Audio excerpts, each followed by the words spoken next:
So, last time in Awakened Parent, we discussed how you need to be first understanding what parent word means. Okay, this is a series, Awakened Parent, and today we are continuing that. In today's session, we are going to talk same thing. Last time we talked about what does it mean to be a parent, how you don't own your kids, how you think that the kids are given to you and for the rest of the life they are yours and this is how you have to supposed to live. You get attached, but being parent actually means just being a guardian and taking care of them, giving them the right mindset, giving them the right and wrong knowledge so they can make their own tough decisions in life. Today we're going to cover the karmic debt that a parent and a child has. This is very important for you to understand because once you understand the karma behind parenting, then you will see your child in a different perspective.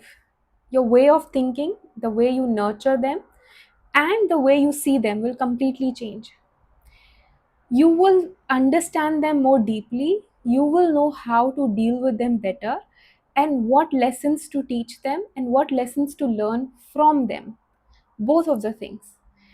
Firstly, we know what parenting means, what a parent means. Then we're going to talk about what actually is the karma behind parenting. If you have any questions, we'll leave that at the end. I also want to touch a little bit on what karma means. I know most of you who have joined our Bhagavad Gita series, they would know what karma means. But just to give a few minutes about it. So, karma doesn't mean anything about punishment. It is a very known misconception that karma is equal to punishment. Our bad karmas are coming in this form, and I'm going to be punished. Then you have to be guilty, you have to ask for forgiveness, etc., etc. I mean, there are many notions out there. So, I want you to first remove that mindset. Karma does not mean punishment. This world works on law of energy. What you give is what you get back. That's it. Whatever you're giving it, good or bad, it's coming back, and that is law of karma.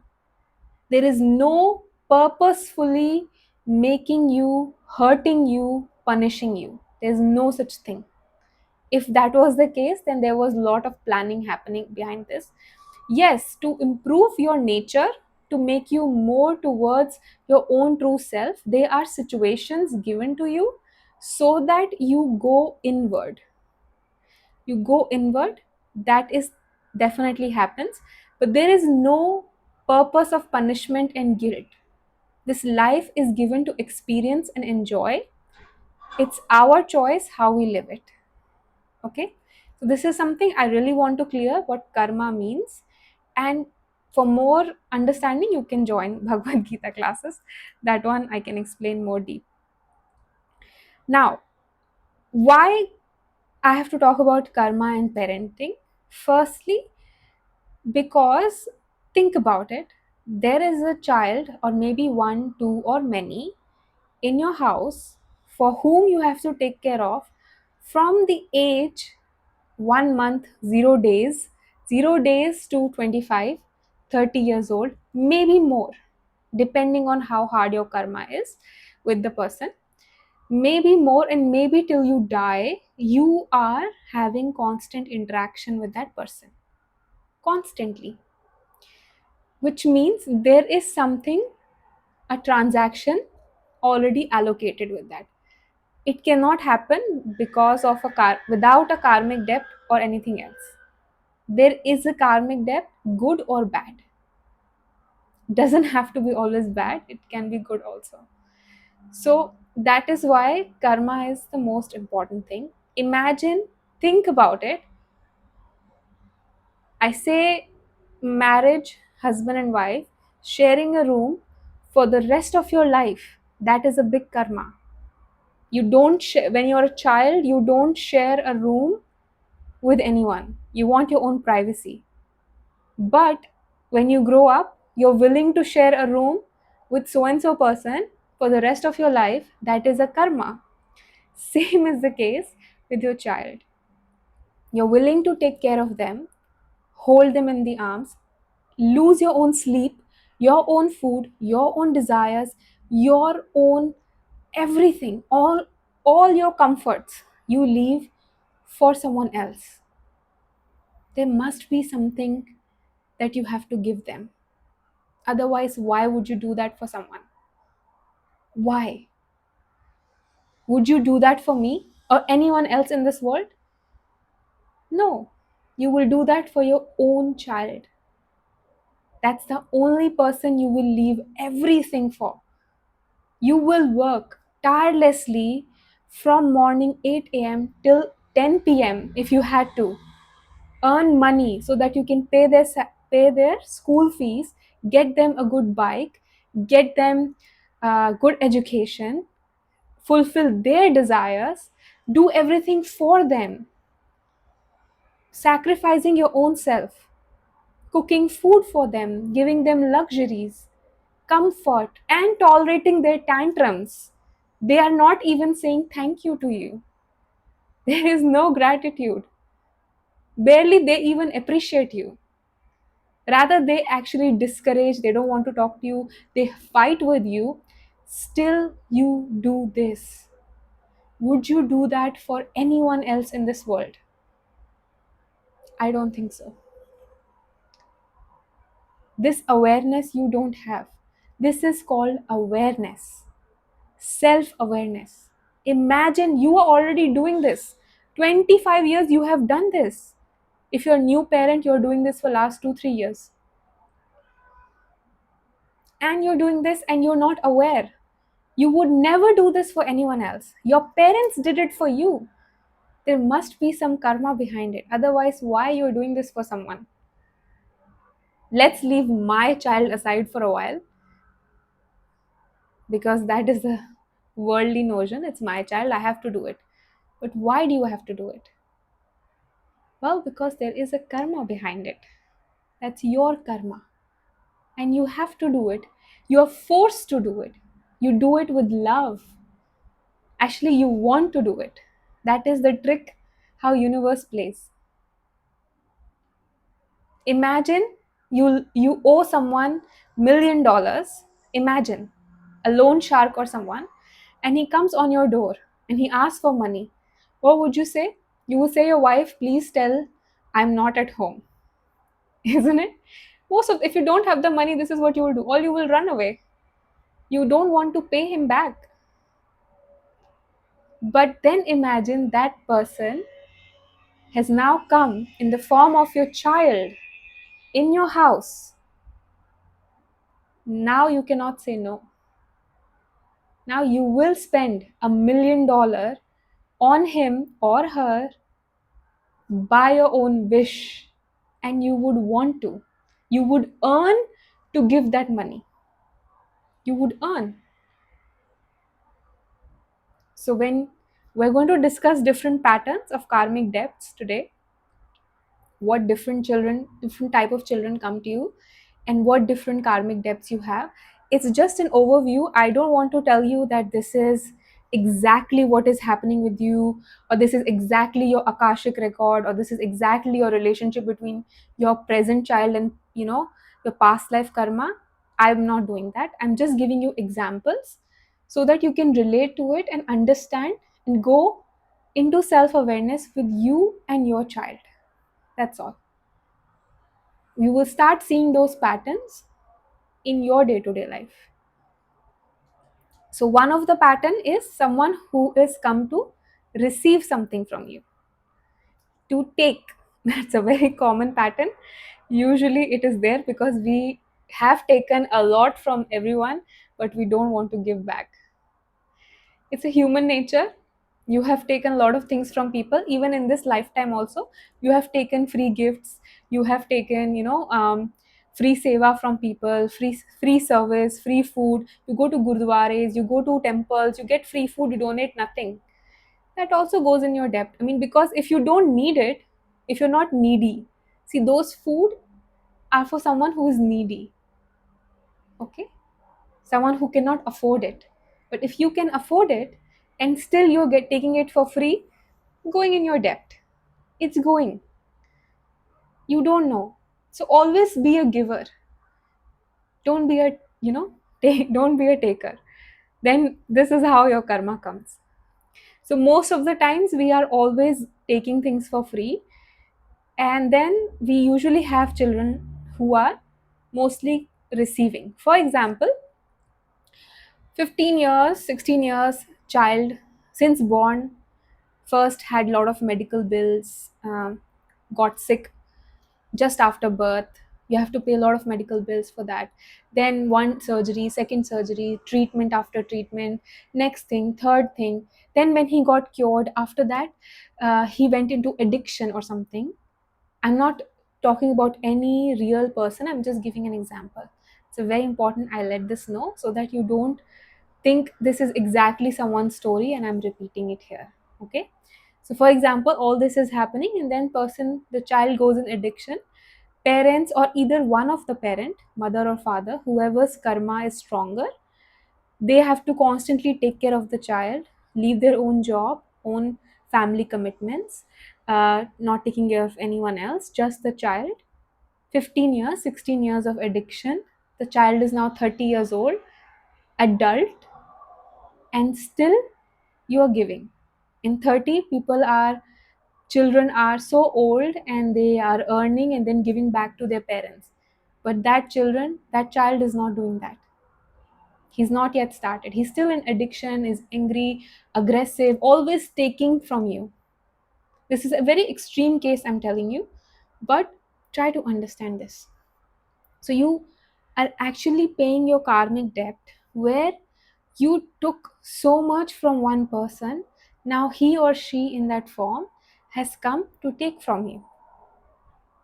So this is one of the pattern of karmic debt where someone has come to take things from you. Now there are many examples in this. For example, in your past life, there was when you were old, around in your 70s or 80s, your kids had a servant to take care of you. Let's take this example. It's a very good example. So it's a very common general thing. Kids had a servant who was taking care of you. Now they paid very bare minimum to the servant and only food and shelter and stuff.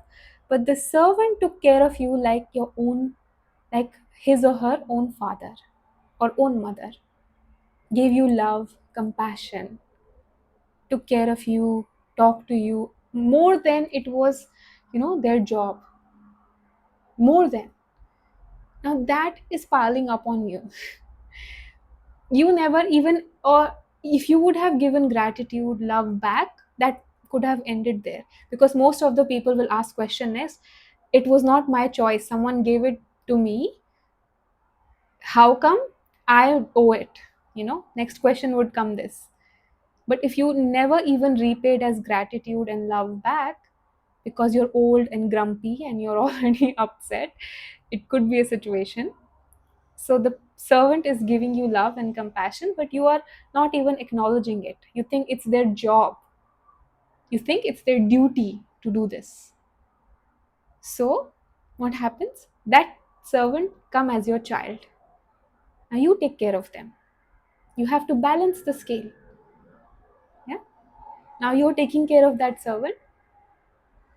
I don't want you to lose love with your kids after understanding karma. You should love them. It's very hard. I don't think you will, but you will loosen the attachment. The more you are attached, that will little bit the grip will loosen up after this. It should, if it's not. For example, someone saved your life in past life. You were drowning, or maybe they gave you their kidneys, or their kidney, or some transplant they did for you. These are signs of unconditional love someone has done for you, nothing asking in return. And you never gave them gratitude, you never appreciated them, rather you took for granted. Now that person has done the deed, but they will come to you. See, they have the karmic bond with you. Now they will come again as your child and you have to do that for them. Not exactly literal form of kidney you have to give back, but you will be doing their medical operations, taking care of them, a lot of things. Okay. Or maybe, eh, if you would have seen, many children born are royal. The moment they're born, kids are getting most expensive things, only new things for my child. That child must have donated lot of things. That's why he is getting lot of things since he's born. So even if, like, for example, a lot of people have this um, habit of donating, they like to donate things. It's a drug. This is also an addiction, donation. There's good addiction of good things also. So you start donating things, giving a lot of money, charity, etc., etc. Now when you're born in next life, you also have royal life. Everything is given to you by default. That's why if you would see all the enlightened souls have, they are like kings. They're born kings, rich families, because they have always donated things. They never kept anything for themselves, they kept things for charity. That's why they're always born kings or rich.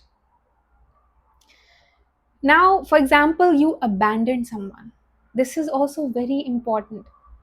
You abandoned, let's say you were married and you left your wife, or you were wife, you left your husband. You were supposed to, that person was your responsibility, but you left them. You never took care of them. That abandoned relationship, your dharma, duty is missing from your life. You didn't do it. It is recorded that you didn't do it.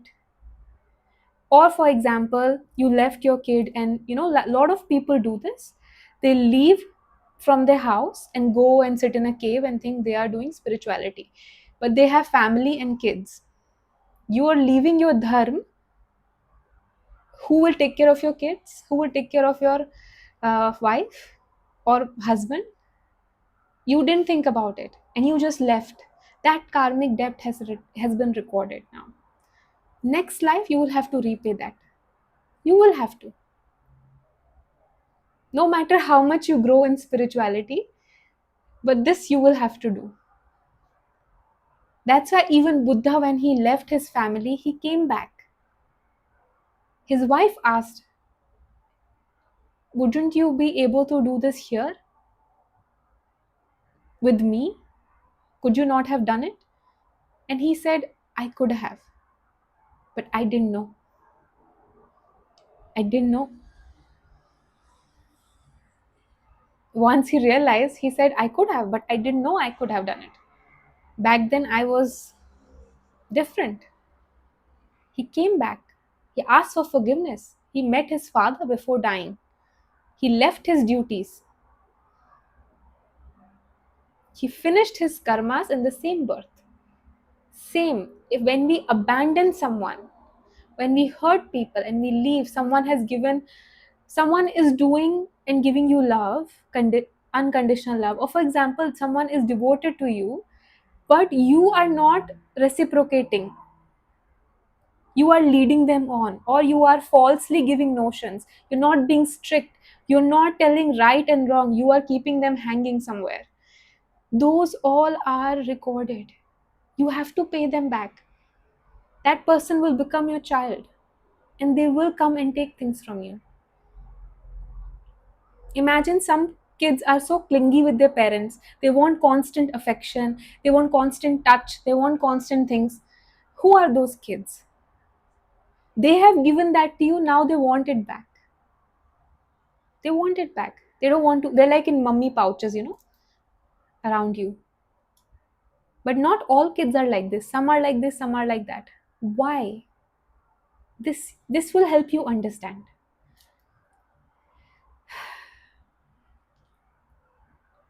For example, this one is also very important. This happens most common in spirituality. When you become a spiritual master, a guru, you will see all the spiritual people, okay? All the gurus, they have devoted disciples. Now, someone, let's say one of their disciple, devoted everything. They gave them beyond things. They actually fed them food, took care of them, clothes, day to night, everything, helping them with spirituality, their own dhyan, running the ashram, everything they are doing. But the master is not being fair to them. Please understand, just because someone is a guru doesn't mean they are following the dharma. Following dharma is very hard. Not everyone can do it. It's like walking on a sword. You cannot fall left and right. For example, this person, he or she devoted their life to the guru. Now guru's job was to give them their own, let's say for example, guru's job was to give them their own, that person, their own guru system, give, make them the guru, and he or she should be taking over maybe smaller segments or something. But he didn't do, he cheated. Now that child, that disciple will come as a child in that guru's womb. Next birth will happen, cannot control it, cannot. You owe him or her that knowledge. You owe him or her that place that you were supposed to give if they were so devoted.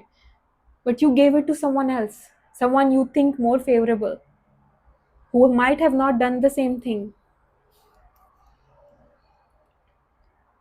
So they will come and take the karmic debt from you. You will have to pay. So the guru who was thinking it's their last birth, it's not going to be. It's not. Very simple. That's why you need to follow dharma. When you are sitting in a, which what hat you're wearing in corporate, this is what they say, which hat you're wearing. If I'm wearing a wife hat, I have to be perfectly following the dharma of a wife. If I'm wearing a husband's hat, I have to be doing exactly dharma of a husband. If I'm wearing my as a parent hat, I have to do that. If I'm wearing a guru's hat, I have to be perfectly following the dharma of a guru. I cannot cheat. And if you cheat, you're not enlightened. It's not time yet. More learnings for you. So these are all the examples I'm giving you for someone, pattern one, where someone has come to take things from you. A child who has come to take from you. After this, you will see your children, what they are with you. Pattern two is also, it's a good one, where someone has come to give things to you. It's giving. A child born extremely mature since young age, taking care of the parents, emotionally supporting, never taking anything from them, not even a smallest seva from your parents.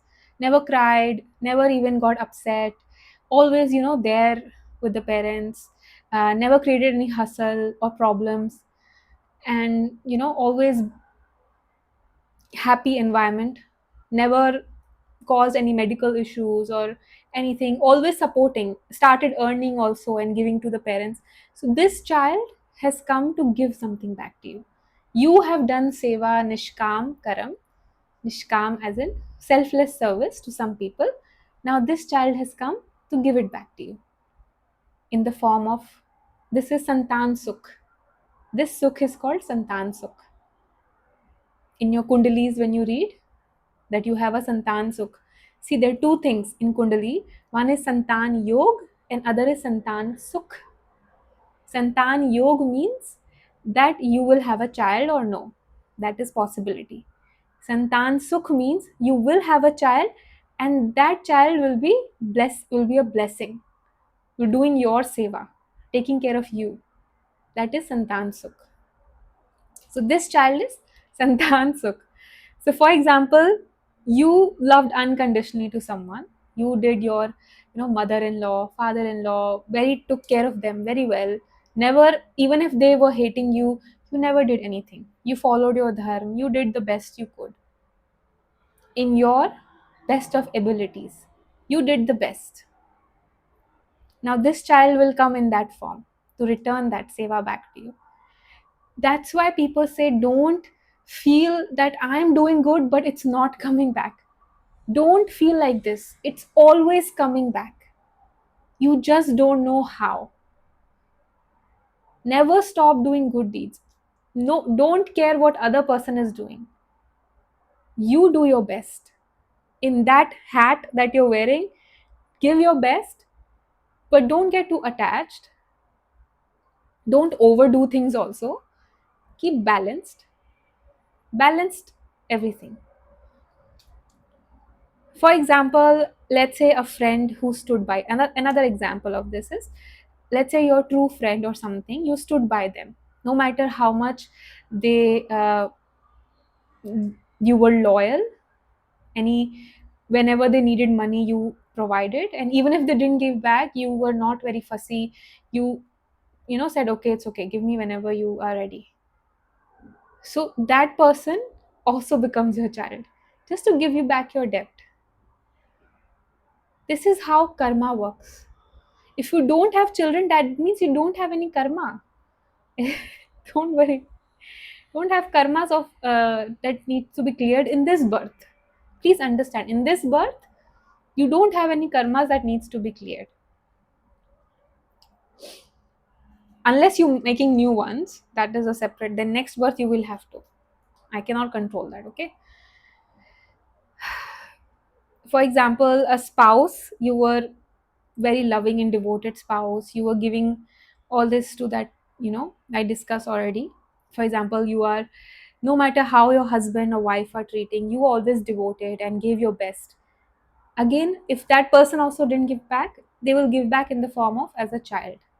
This, first of all, understanding this karmic chain, firstly, should make you have vairagya. Why? Vairagya means, what nonsense is this? My servant is becoming my child, my dada dadi are becoming my child, some friend is becoming my child, coming in my womb. It should come as vairagya to you. What nonsense is this? What kind of world is this? But it won't come. You might feel it takes a lot of good karmas to have that thought.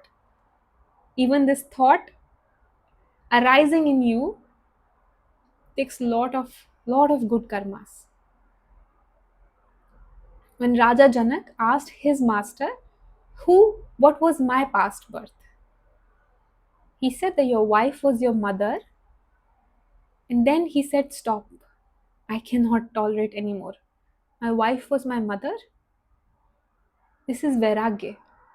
This means I cannot hear this, which means all these things are just transactional. But tough for you, maybe you're not feeling this way. Maybe you're feeling happy, okay, I'm getting my good karma. Maybe you're feeling sad, I'm getting my bad karma. But this should at least arise to you, vairagya. Then, secondly, you would understand is how to deal with that karmic debt in your house.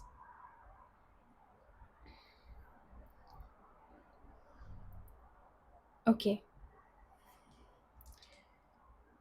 Now, the pattern 3 is for a soul that has come to teach you. That is a guru soul.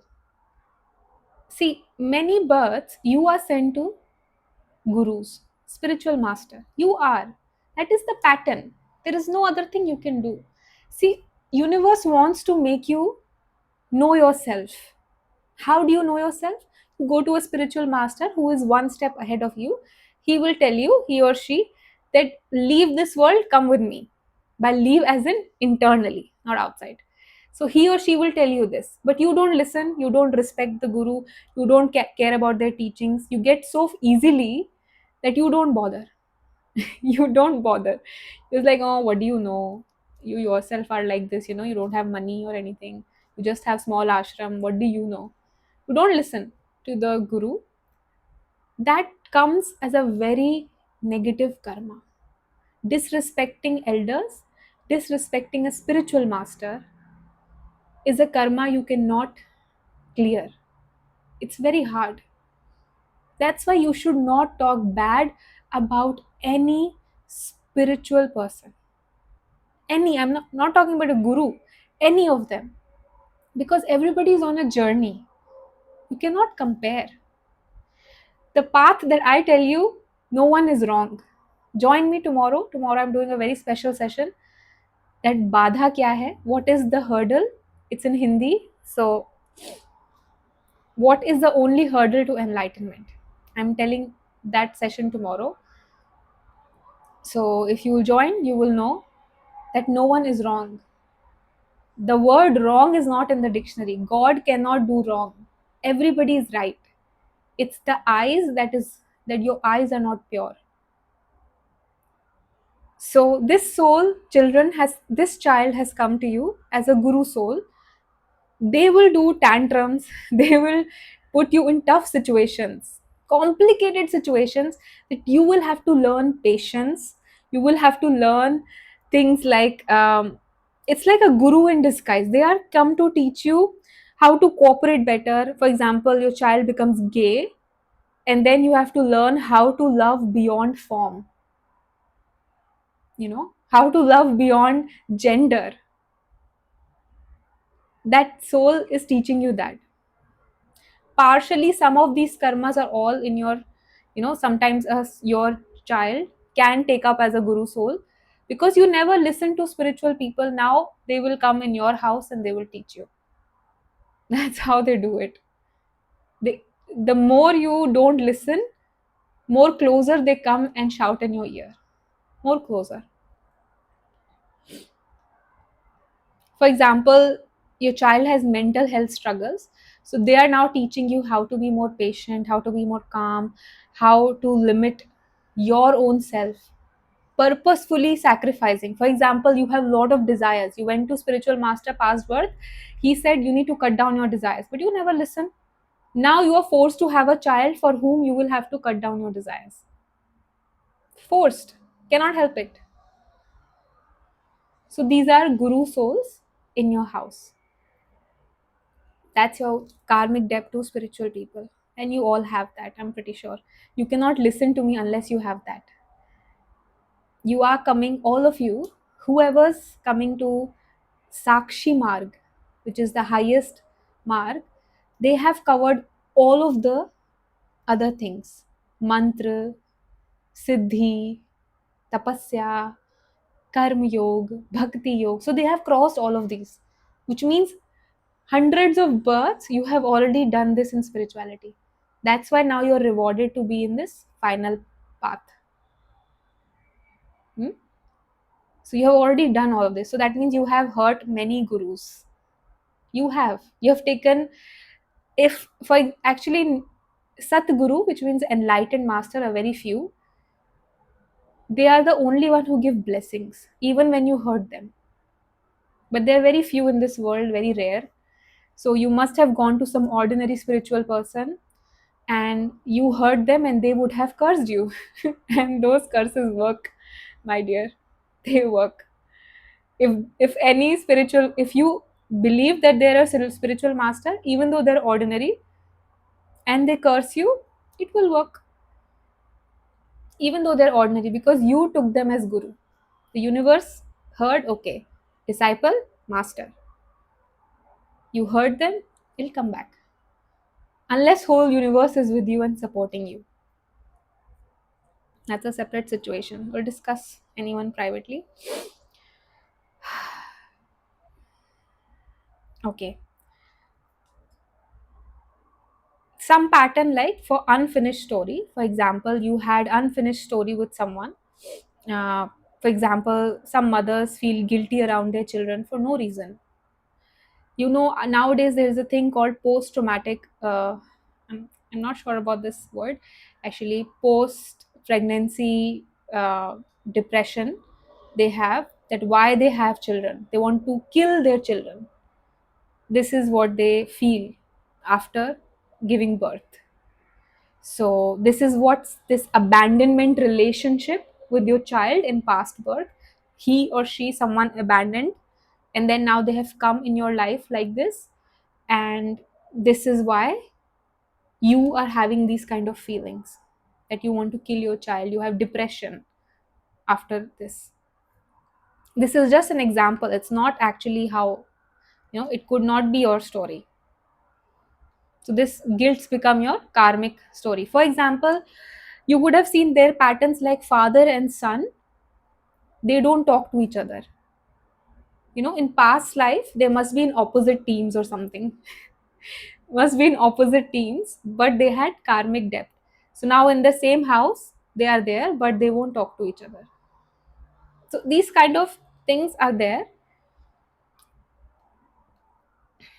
Now this one is short karmas that are in your life. For example, your kids passing away early. Yeah.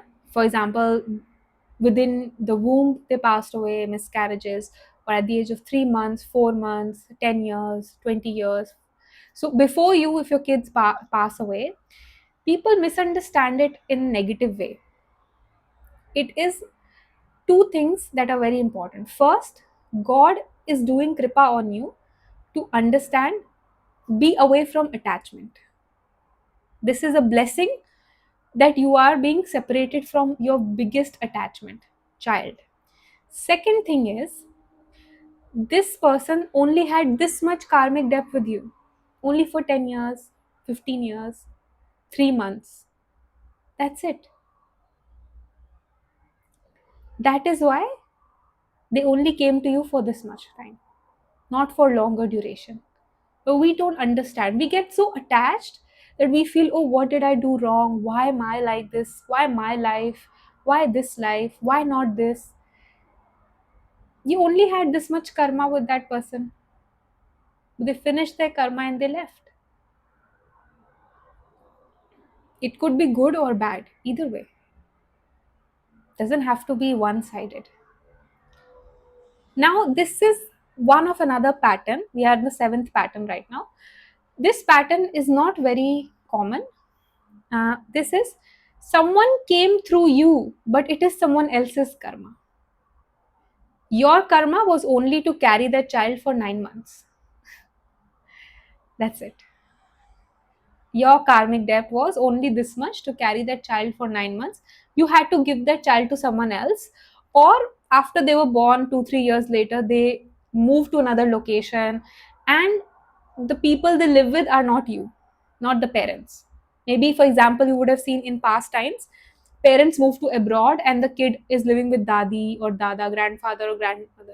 So actual karma is of grandfather and grandmother.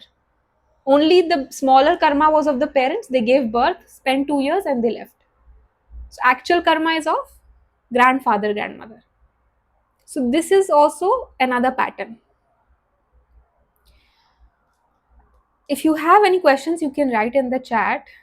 I want you to take some time, go back, uh, sit with yourself, see what karmic account you have with your children. It doesn't have to be related to any of these patterns, it could be completely different also. If you want to talk about it, we can discuss as well later. But think what karmic bondage you have with your child, what you did good, what you did wrong, how you had repaying it. And if it was bad, have you asked for forgiveness? If the soul has come to take something from you, deep down from inside, ask forgiveness from that soul. That I have hurt you in past lives or somewhere, or I have some karmic issues of my own, and you are the one used as a tool to take that back from me. So I ask for forgiveness. And when if someone is there to give you back, just say gratitude.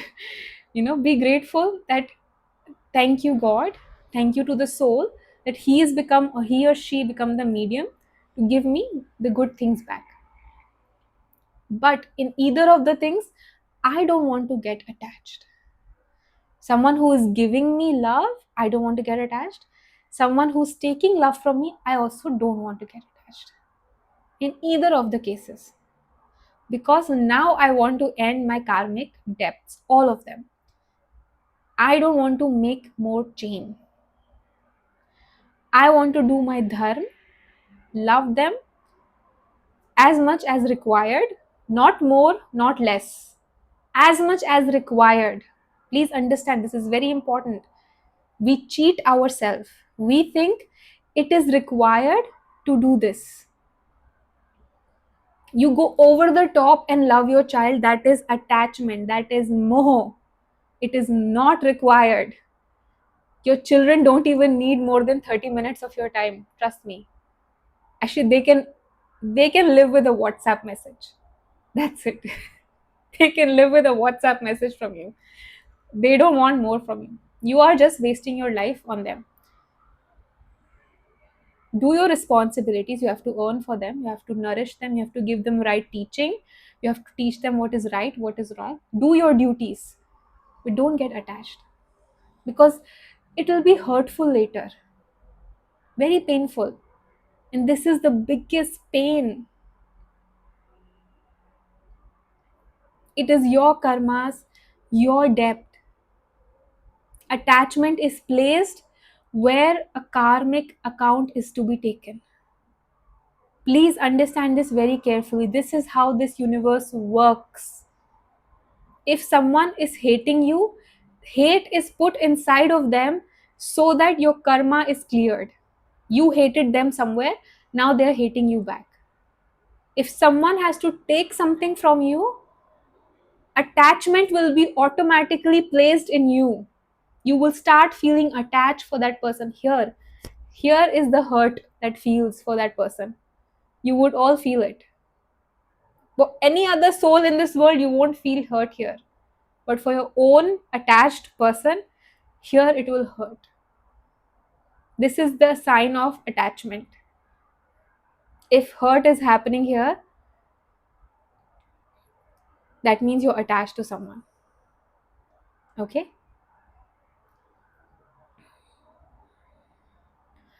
Now, I also want to end with a note that karma is not an excuse. If you have understood that what karma you have with your children, it is not an excuse that you don't have to do your duties, you don't have to love them, you don't have to take care of them. You have to do all of those things.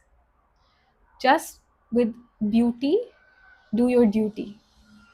Be humble, be caring, be gentle, be strict when required. Do your best. But don't say, okay, this was my karma, so this has come to take from me, this has come to give for me, that's why this is the bare minimum I can do. Don't do that. Give your best. Try your best. Try to heal the relationship. Why do you want to end? Last birth also, that was a negative karma. This birth also negative karma. Now, the person who is come to take from you, give them more love. No mother will say, two children in their house. Please listen to me carefully. Deep down, they all know it. But no one will say out loud. With one child, they who has come to take things from you, they are impartial. They are partial. Deep down, you are. You won't say it because you know what mother differentiate between two kids. But deep down, you are. You're more irritated by one than other. So for the one who has come to take things from you, give them more love. They have come to take more love from you. This is how spirituality works. It is called Ulti Ganga, negative river, on the other direction. Who has come, who is your negative karma, you have to bless them more. Then only the karmic debt will end. So that's how I want to end. Don't think karma is an excuse for doing anything else. Okay?